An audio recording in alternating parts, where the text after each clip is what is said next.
Hello guys, welcome to my Puja official. দেখো, আজকে একটা নতুন ব্লগ ভিডিও নিয়ে চলে এসেছি। তো এগুলো কি বলো সবাই কমেন্ট করে বলো। এগুলো হচ্ছে গুগলি, যেগুলোকে আমরা বলি ছোট মাংস।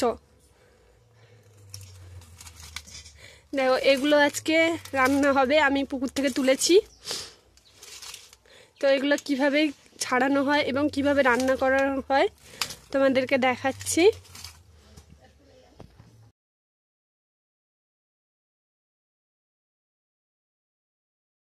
এগুলোকে গরম জলে ফোটানো হবে। এখন গরম জলে ফুটিয়ে তারপর ছাড়ানো হবে। তো দেখো, দেখতে থাকো। কাল দিন গুজি গালা দিয়েছিলে না, মাছ দিলে সয়াবিন দিলে, তাহলে আমি এইটা কাটবো না, আমি এইটা দিয়ে এইটা গা গা করে দেবে, দিলে মাথা না মারবে। আমি তোকে গুজি গালা দিইনি না। কবে দিইনি? হ্যাঁ হ্যাঁ, এটা কাটা হয়। সেটা ভালো, সেটা ভালো।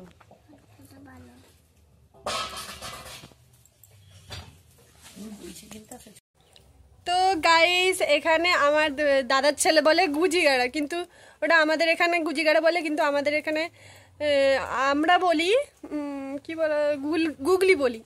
তো তোমরা কি বলো সবাই একটু কমেন্ট করে বলো ওই জিনিসটাকে। তো চলো এখন দেখাই।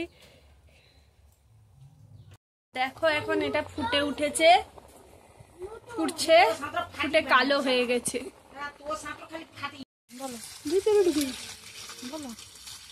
দেখো গাইস, এখন এগুলোকে ছাড়ানো হবে, কিন্তু কিভাবে ছাড়ানো হবে? সেই পিন কাটা দিয়ে ছড়ানো হবে, ছুঁচ বা পিন কাটা দিয়ে ছড়ানো হবে। সব ঢুকে যাচ্ছে, সব ঢুকে যাচ্ছে। ছোলা ছেড়ে চলে আসছে, চিলা ছেড়ে চলে আসছে। ভাঙতে হবে, ভাঙতে হবে। বন্ধ।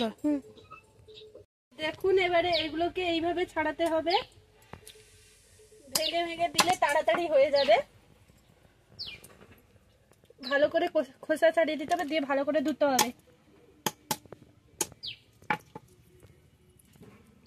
দিলে একটাও নষ্ট হবে না, একটাও নষ্ট হবে না। এখন ধুয়ে নিয়ে এসেছি। দেখো কতগুলো ইয়ে করেছিলাম, কতটুকু হয়েছে দেখো, এইটুকু হয়েছে।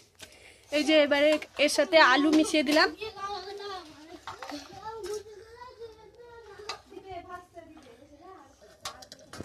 এই যে এখন কড়াইতে তেল দেওয়া হলো। এই যে এখন লবণ দেওয়া হলো, হলুদ দেওয়া হলো। এবারে এগুলোকে তেল দিয়ে ভাজা হবে।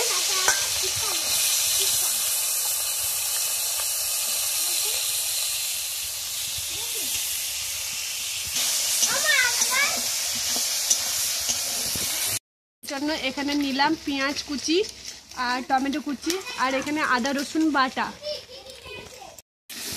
গুগলিটা ভাজা হয়ে গেছে, এবারে নামিয়ে আনলাম কড়া থেকে। আর একটু তেল দিয়ে কড়াইতে তেল দিলাম। এরপর দিলাম স্বাদ মতো চিনি, তারপর দিলাম এলাচ, এরপর দিলাম পেঁয়াজ কুচি, আদা বাটা, আদা রসুন বাটা।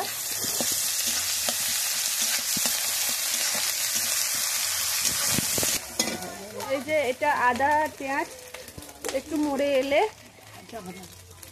তারপর দিব টমেটো কুচি, গুঁড়ো দিলাম, আর এখানে লঙ্কা গুঁড়ো দিলাম। জল দিয়ে দিলাম। জলটা ফুটে এলে, তেল ছেড়ে গেলে এরপরে দিয়ে দিলাম গুগলি আর আলু। ভালো করে কষতে হবে। স্বাদ মতো লবণটা দিলাম। ভালো করে কষতে হবে, না হলে স্বাদ হবে না। কষা হয়ে গেছে, এবারে আমি জলটা দিয়ে দিলাম। এবারে জলটা দিয়ে এখন ফোটাবো। পরিমাণ মতো জলটা দেবে, গা মাখা মাখা হলে খেতে ভালো লাগে। এখানে নামানোর পরে তরকারিটা কেমন কালার হয়েছে। তো এই তরকারিটা আমি রান্না করিনি, আমার মা রান্না করেছে।